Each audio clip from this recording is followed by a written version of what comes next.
అందరికీ నమస్తే అండి. ఈరోజు మేము జూబ్లీ హిల్స్లో ఉన్న పెద్దమ్మ తల్లి గుడికి వెళ్ళాము. దర్శనం చాలా బాగా జరిగింది. గుడి లోపలికి వెళ్ళిన తర్వాత రైట్ సైడ్లో కొబ్బరికాయలు పువ్వులు అమ్ముతున్నారు, అవి తీసుకున్నాము. కొబ్బరికాయ కొట్టేసి లోపల దర్శనానికి వెళ్ళాము. దర్శనానికి వెళ్ళి వచ్చిన తర్వాత రూపాయి కాయిన్స్ నిలబెట్టాము.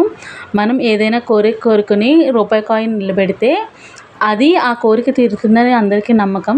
నాకైతే 3 కాయిన్స్ నిలబడ్డాయి. దర్శనం చేసుకున్నప్పుడు పంతులు గారు ఈ గాజులు ఇస్తున్నారు అందరికీ.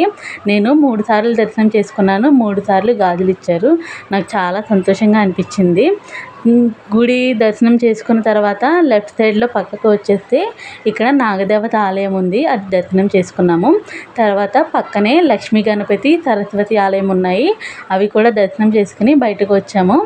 బయటకు వచ్చిన తర్వాత ఇక్కడ ఇలా ఆవు దూడ విగ్రహం ఉంది, చాలా బాగా నచ్చింది. తర్వాత బయట నుంచి చూస్తే గోపురం ఇలా ఉంటుంది చూడండి, కలర్ఫుల్గా చాలా బాగుంది. ఈ గుడి లోపలికి వెళ్ళిన తర్వాత చాలా పీస్ఫుల్గా అనిపించింది. బయట ఎవరు వేశారో కానీ చాలా బాగా ముగ్గు వేశారు. మీరు కూడా ఈసారి తప్పకుండా ఈ గుడికి వెళ్ళి దర్శనం చేసుకోండి. వీడియో నచ్చితే కనుక లైక్ చేయండి, మీ ఫ్రెండ్స్ అండ్ ఫ్యామిలీకి షేర్ చేయండి. మరిన్ని వీడియోస్ కోసం నా ఛానల్ని సబ్స్క్రైబ్ చేసుకోండి. Thank you all.